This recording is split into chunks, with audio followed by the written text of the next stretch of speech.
নাহমাদুহু ওয়া নুসাল্লি আলা রাসূলিহিল কারীম, আম্মা বাদ। বাহাসে, দলিলে, যুক্তিতে না পেরে এবং বিভিন্নভাবে প্রোপাগান্ডা ছড়িয়ে, গালিগালাজ করে, হুমকি ধমকি দিয়ে, প্রাণনাশের ভয় দেখিয়েও বেদাতি মহল যখন আমার কণ্ঠ স্তব্ধ করতে পারছে না, আলহামদুলিল্লাহ, আল্লাহ পাকের মেহেরবানি, তখন তারা আমাকে মামলার ভয় দেখাচ্ছে। তারা সোশ্যাল মিডিয়াতে গুজব ছড়াচ্ছে, আমার নামে মামলা হয়েছে, আমার নামে মামলা হবে, ইত্যাদি ইত্যাদি। আর এগুলো দেখে যারা আমার শুভাকাঙ্ক্ষী, হিতাকাঙ্ক্ষী, তারা আমাকে অনবরত কল দিচ্ছেন, মেসেজ করছেন, তারা বিচলিত হচ্ছেন। তো আমি এ সকল বেদাতীদের হুমকি ধমকি, মামলাবাজি, এগুলোকে আমি কোনো পরোয়াও করি না, কেয়ারও করি না, কোনো ভ্রুক্ষেপও করি না। কিন্তু আমার শুভাকাঙ্ক্ষীরা যে বিচলিত হচ্ছেন, তাদের এগুলো দেখে আমার আফসোস হয়। আপনারা যে পরিমাণে আমাকে মেসেজ করছেন, ফোন দিচ্ছেন, শুধু ফেসবুকে দেখেছেন যে মামলা হবে, এতেই যদি আপনারা এত ভয় পেয়ে যান, তাহলে কিভাবে হবে? তাকদীরে যা আছে সেটাই হবে। আপনাদের কাছে শুধু দোয়া চাই, দোয়া করবেন।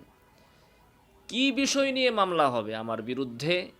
তারা বলছে ধর্মীয় অনুভূতিতে আঘাত। আমি তো কারো কোনো ধর্মীয় অনুভূতিতে আঘাত দেইনি, বরং আমি বেদাতের অনুভূতিতে আঘাত দিয়েছি। আর এটা আমি দিয়েই যাব। এটা শুধু আমি না, পৃথিবীর সাহাবায়ে কেরাম থেকে নিয়ে সমস্ত আলেমরা বেদাতের বিরুদ্ধে কঠোর ভূমিকা রেখেছেন। সাহাবী আব্দুল্লাহ ইবনে মাসউদ, আব্দুল্লাহ ইবনে ওমর সহ অসংখ্য সাহাবী থেকে বেদাতের বিরুদ্ধে কঠিন বক্তব্য আছে। এরপর ইমাম মালিক এবং যুগ যুগ ধরে ইমাম আহমদ ইবনে হাম্বল সহ যত ইমামরা এসেছেন, তারা বেদাতের বিরুদ্ধে কঠোর ভূমিকা পালন করেছেন। তো বেদাতের বিরুদ্ধে কথা বলার কারণে আমার নামে যদি আপনাদের মামলা দেওয়ার খাহেশ থাকে, তাহলে আমার আগ থেকে শুরু করেন, সাহাবী আব্দুল্লাহ ইবনে মাসউদ থেকে, আব্দুল্লাহ ইবনে ওমর থেকে, তাদের থেকে শুরু করেন। আরও ভালো হবে যে নবী সাল্লাল্লাহু আলাইহি ওয়াসাল্লাম বলেছেন কুল্লু বিদআতিন দলালা, ওই নবীর নামে যে মামলা দিয়ে দেন। যে নবী কেন কুল্লু বিদআতিন দলালা বলল, তিনি এই কথাটা না বললে তো আপনাদের ব্যবসাটা ভালোভাবেই চলতো। এখন নবী সাল্লাল্লাহু আলাইহি ওয়াসাল্লাম যেহেতু বলে গিয়েছেন কুল্লু বিদআতিন দলালা, এখন আপনারা পড়েছেন বিপদে। এখন ব্যবসা চলে না।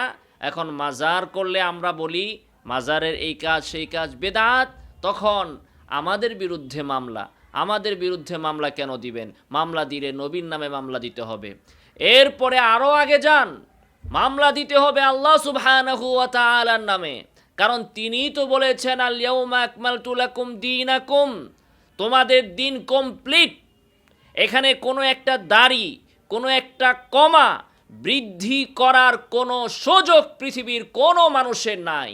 তাহলে আল্লাহর নামে যে মামলা দেন, আল্লাহ যদি আয়াতটা নাজিল না করতেন, তাহলে আজকে আপনি মিলাদুন নবী আবিষ্কার করতে পারতেন, আপনি মিলাদ আবিষ্কার করতে পারতেন, আপনি কিয়াম আবিষ্কার করতে পারতেন, আপনি রাসূল সাল্লাল্লাহু আলাইহি সাল্লামের নাম শুনে আজান এবং ইকামতের মধ্যে বৃদ্ধাঙ্গুলে ফু দিয়ে চোখের মধ্যে মুছতে পারতেন। যা ইচ্ছা তাই আপনারা করতে পারতেন যদি কোরআনের এই আয়াতটাকে আপনারা মুছে দিতে পারেন। অতএব মামলা দেওয়া যদি শুরু করেন, প্রথমে আল্লাহর নামে মামলা দিবেন, এরপরে মুহাম্মদ সাল্লাল্লাহু আলাইহি ওয়াসাল্লামের নামে মামলা দিবেন, এরপরে ওই মামলার তালিকায় আমার নাম যদি আপনারা দেন, আমি আল্লাহর দরবারে লাখো কোটি শুকরিয়া আদায় করব। আলহামদুলিল্লাহ, আলহামদুলিল্লাহ।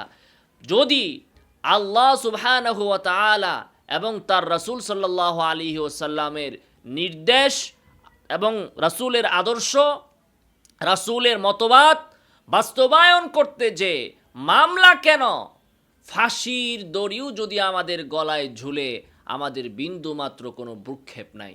ওয়ালাস্তু উবালি হিনা উকতালু মুসলিমান আলা আই যামবিন কানা লিল্লাহি মাসরাই। আর এই তো গেল আমার বিষয়। এখন আপনাদের মামলার কথাটা যদি আমরা বলি, আমরা তো আপনাদের ব্যক্তিগত বিষয় নিয়ে কথা বলতে চাই না। যে পীরের মুরিদরা আমার বিরুদ্ধে মামলাবাজির জন্য বেশি ফালাফালি করতেছেন আর ফেসবুক গরম করতেছেন, তাদেরকে আমি বলতে চাই, আপনাদের এই পীর সাহেবদেরকে নিয়ে আমার কাছে তাদের বোন, তাদের ভাইগনা, আত্মীয় অসংখ্য মানুষ আমার কাছে মেসেজ পাঠাচ্ছে, ভিডিও পাঠাচ্ছে, বলতেছে যে আমাদের জমি মেরে খেয়েছে, একটু আপনি সাক্ষাৎকার নিন, একটু আপনি আমাদের সাথে কথা বলে সেই বক্তব্যটা সোশ্যাল মিডিয়াতে দিন, আমাদেরকে হক থেকে বঞ্চিত করেছে, অমুক মিডিয়াতে বক্তব্য এসেছে, সেটা আপনি একটু ছাড়েন, শুনেন। আমি বলেছি, ভাই আমি শুধু দ্বীনের বিষয় নিয়ে কথা বলি, ব্যক্তিগতভাবে কার কি দোষ আছে, অন্যায় আছে, কে ঠকিয়েছে, এগুলো নিয়ে কথাবার্তা বলার জন্য আমি আসি নাই। কারণ ব্যক্তিগত বিষয়ে সে আপনাকে ঠকিয়েছে না আপনি তাকে ঠকিয়েছেন, এগুলো তদন্ত করা, এগুলো আমার কাজ না, আমার দ্বারা সম্ভবও না। আমি তাদের ব্যক্তিগত বিষয় নিয়ে লাফালাফি করি না, আমি শুধুমাত্র শরঈ বিষয় বলি, আমি শুধুমাত্র শরীয়তের নির্দেশনাগুলো এগুলো আমরা বলি। এগুলো বলার পর যখন পীরের মুরিদরা এবং স্বয়ং পীর সাহেবরা আমাদের বিরুদ্ধে বক্তব্য দেয়, তখন তাদের নাম নিয়ে আমাদের বলতে হয়। অতএব মামলা দেন, ভালো কথা, কোনো সমস্যা নাই, আলহামদুলিল্লাহ বলবো আমি। যদি আপনারা আমার নামে মামলা দেন তাহলে ভালো হবে। একটা মামলা দিবেন না, আপনারা যতগুলো বেদাত করেন ততগুলো মামলা দিবেন, তাহলে বাংলাদেশের আদালত থেকে প্রমাণ হবে ঈদ মিলাদুন্নবী আছে কি নাই, মিলাদ ইসলামের ভিতরে আছে কি নাই। এইভাবে রাসূল সাল্লাল্লাহু আলাইহি ওয়াসাল্লামের জন্য দাঁড়িয়ে সালাম এর প্রচলন মুহাম্মদ সাল্লাল্লাহু আলাইহি ওয়াসাল্লামের দ্বীনের ভিতরে আছে কি নাই, মামলা দেন, আদালতে মামলা দেন। মামলা হওয়া উচিত, রাষ্ট্রীয়ভাবে এই বিষয়গুলোর তদারকি হওয়া উচিত এবং আলোচনা হওয়া উচিত, পর্যালোচনা হওয়া উচিত এবং সিদ্ধান্তে আসা উচিত। আপনারা মামলা করেন, বাংলাদেশের আপনাদের গণনার বিশিষ্ট 5 জন আলেম আর হকপন্থী আলেমদের মধ্য থেকে 5 জন আলেমকে নিয়ে রাষ্ট্র এই বিষয়গুলো দেখুক যে আসলে ইসলামের ভিতরে তাজিমি সেজদা নামে কিছু আছে কি না, আসলে মুহাম্মদ সাল্লাল্লাহু আলাইহি ওয়াসাল্লামের নাম শোনার পরে এভাবে হাতে চুমু খাওয়ার কোনো কিছু আছে কি না, আজানের আগে দুরূদ শরীফ পড়ার কোনো বিধান আছে কি না। আপনারা এই যে বেদাতগুলো করছেন, যতগুলো বেদাত আছে ততগুলো মামলা আজকে আদালতে হওয়া উচিত এবং সেখান থেকে রাষ্ট্রীয়ভাবে সিদ্ধান্ত আসা উচিত। এবং এখানে আরেকটা কথা বলা উচিত যে বিগত সরকারের আমলে সরকারকে ভুল বুঝিয়ে এবং সরকারের দালালি করে ঈদে মিলাদুন্নবীর ছুটির গেজেট এই বেদাতি মহল যখন পাশ করেছিল, আমার খুব অবাক লাগে, আফসোস লাগে, তখন বাংলাদেশের হকপন্থী আলেমরা কোথায় ছিলেন? অবশ্যই তখন সরকারের উপর এই বিষয়ে চাপ সৃষ্টি করার প্রয়োজন ছিল যে এই বেদাতি কাজের জন্য আপনি কেন ছুটি মঞ্জুর করতেছেন।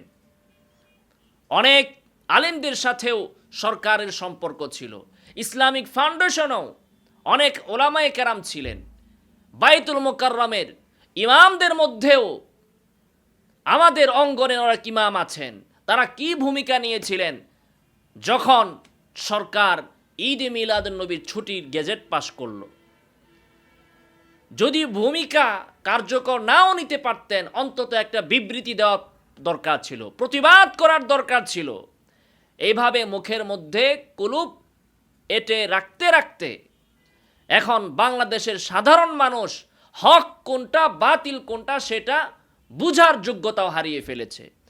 আজকে এই বেদাতি মহল যতগুলো দরবার আছে, নাম আমি নিলাম না, যতগুলো দরবার আছে, এরা প্রত্যেকটা দরবারের লোকেরা মাহফিল করলেই সেখানে ঈদ মিলাদুন্নবীর কথা বলবে, মিলাদের কথা বলবে, কিয়ামের কথা বলবে, এদের বেদাতের কথাগুলো এরা বলবেই বলবে। অপরদিকে আমাদের আলেমরা, আমরা যারা মনে করি বিশ্বাস করি, দলিলের আলোকে আমরা জানি যে মুহাম্মদ সাল্লাল্লাহু আলাইহি ওয়াসাল্লামের দ্বীনের ভেতরে এগুলোর কোনো অস্তিত্ব নাই। আমরা যারা জানি, আমরা কয়জনে বলি? বছরে এক একজন বক্তা হয়তো একবারও বলে না, অথচ উনি জানেন, নিজে করেন না, নিজের অনুসারীদেরকেও করতে দেন না। ঠিক আছে, কিন্তু এই যে ঝগড়া হবে, বিবাদ হবে, ঐক্যে ফাটল ধরবে বলে আপনি মুখ বন্ধ করে বসে আছেন, আর ওরা বাজার গরম করতেছে। সাধারণ পাবলিক আজকে বুঝতেছে যে আসলেই ঈদে মিলাদুন নবীটাই মুস্তাহাব, এটাকে বেদাত বলাটাই অন্যায়। এই যে সাধারণ মানুষ বিভ্রান্তির ভিতরে পড়ল আমাদের চুপ থাকার কারণে। অতএব কিসের ঐক্য?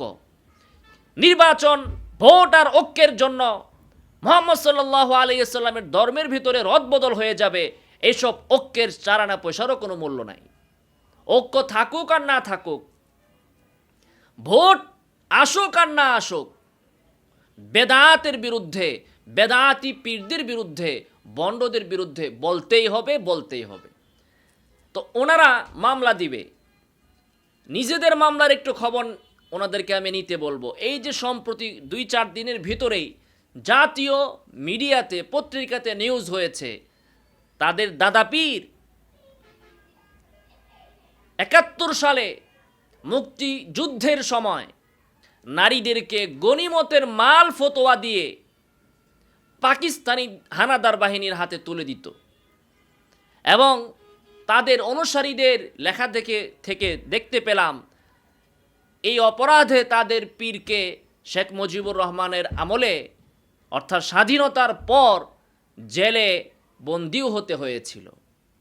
কাজেই যে পীর সাহেবের বিরুদ্ধে এখনও পত্রিকাতে, জাতীয় পত্রিকাতে নিউজ হয় যে এরা ছিল পাকিস্তানের হানাদার বাহিনীর নারী সাপ্লাইয়ের সহকারী, ফতোয়াবাজি করে ফতোয়া দিয়ে এরা পাকিস্তানি বাহিনীর হাতে নারী সাপ্লাই দিত, ওই পীররা আমাকে মামলার হুমকি দেখায়, ওই পীর সাহেবরা মামলার হুমকি দেখায় আমাকে।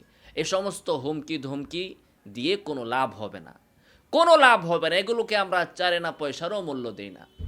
তো আমি কারো ধর্মীয় অনুভূতিতে কোনো আঘাত দেই নাই, আমি বেদাতের অনুভূতির বিরুদ্ধে আঘাত দিয়েছি। এই জন্যই দিয়েছি, মুহাম্মদ সাল্লাল্লাহু আলাইহি ওয়াসাল্লাম নিজেই এই অনুভূতির উপর আঘাত দিয়েছেন। এখন বাজারের ভেতরে একজন ওষুধের নামে নকল ওষুধ বিক্রি করে, এখন আপনি যদি তাকে বাধা দেন, সে যদি বলে আমার ব্যবসার কাজে বাধা দিয়েছে, এটা তার অন্যায় হবে। তাকে ব্যবসা করতে বাধা দেওয়া হয় নাই, তাকে বাধা দেওয়া হয়েছে ভেজাল পণ্যের ব্যবসা করতে। তো আজকে যারা বলতেছে ধর্মীয় অনুভূতিতে আঘাত, আপনার ধর্ম পালনে আপনাকে বাধা দেওয়া হয় নাই, কিন্তু ধর্মের নামে আপনি যে অধর্ম করছেন সেইটাতে বাধা দেওয়া হয়েছে। আমরা হাতে পায়ে ধরে কাউকে বাধা দেই নাই, আমরা কথার মাধ্যমে বাধা দিচ্ছি, আমরা মানুষকে বুঝাচ্ছি।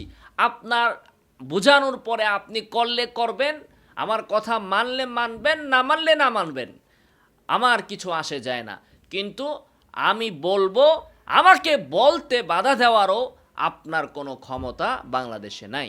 এরপরে বলতেছে যে নবীর অবমাননা। কি অবমাননা? নাউজুবিল্লাহি মিন যালিক। মুহাম্মদ সাল্লাল্লাহু আলাইহি ওয়াসাল্লামের শানের জন্য, মানের জন্য আমরা জীবন দিয়ে দিতে প্রস্তুত। বাংলাদেশে যত আন্দোলন হয়েছে মুহাম্মদ সাল্লাল্লাহু আলাইহি ওয়াসাল্লামের শান ও মানের জন্য, তার খতমে নবুয়াতের জন্য, এই সকল আন্দোলন আমরাই করেছি, কোনো দরবারের পীরেরা করে নাই, তারা করে নাই, করবেও না। তারা কাদিয়ানীদের বিরুদ্ধে তাদের মুখ থেকে জিন্দিগিতে কোনোদিন একটা শব্দও বের হবে না। তাদের মামলা হবে আমার বিরুদ্ধে, তাদের মামলা হবে হক্কানি ওলামায়ে কেরামের বিরুদ্ধে।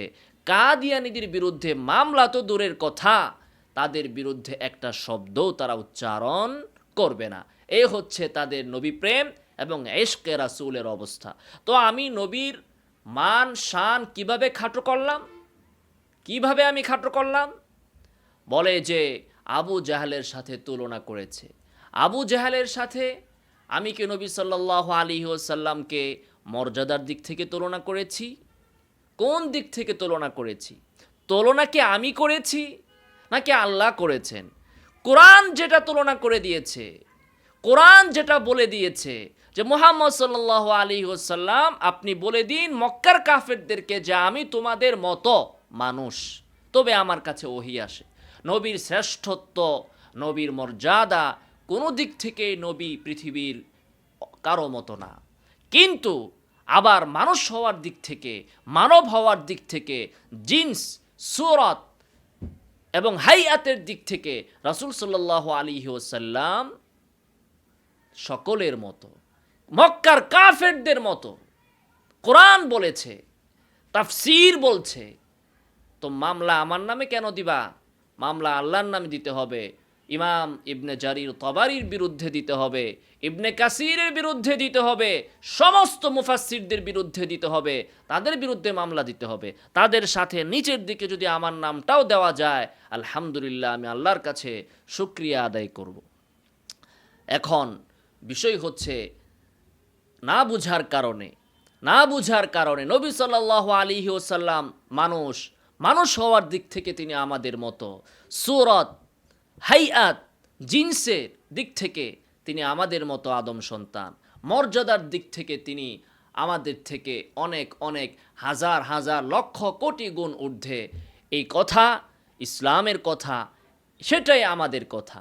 আমরা এক চুলো নিচ থেকে বাড়ায়া বলি না, এক চুলো নিচ থেকে কমায়া বলি না। আপনি নবীর মর্যাদা বাড়ানোর নাম করে আপনাকে কে বলেছে মিথ্যাচার করতে? আপনি মিথ্যাচার এজন্যই করেন যে নবীর মর্যাদা মিথ্যা কথা বলে বাড়িয়ে, নবীকে নূরের সৃষ্টি বানিয়ে, নবী আলিমুল গাইব, নবী সর্বত্র বিরাজমান, নবী হাজির নাজির, এগুলো মিথ্যাচার করে আপনার পীরকেও তারপরে আপনি বলতে পারেন, বলার সুযোগ সৃষ্টি করেন, আমার পীর সাহেবও সর্বত্র হাজির নাজির, আমার পীর সাহেবও আলিমুল গাইব।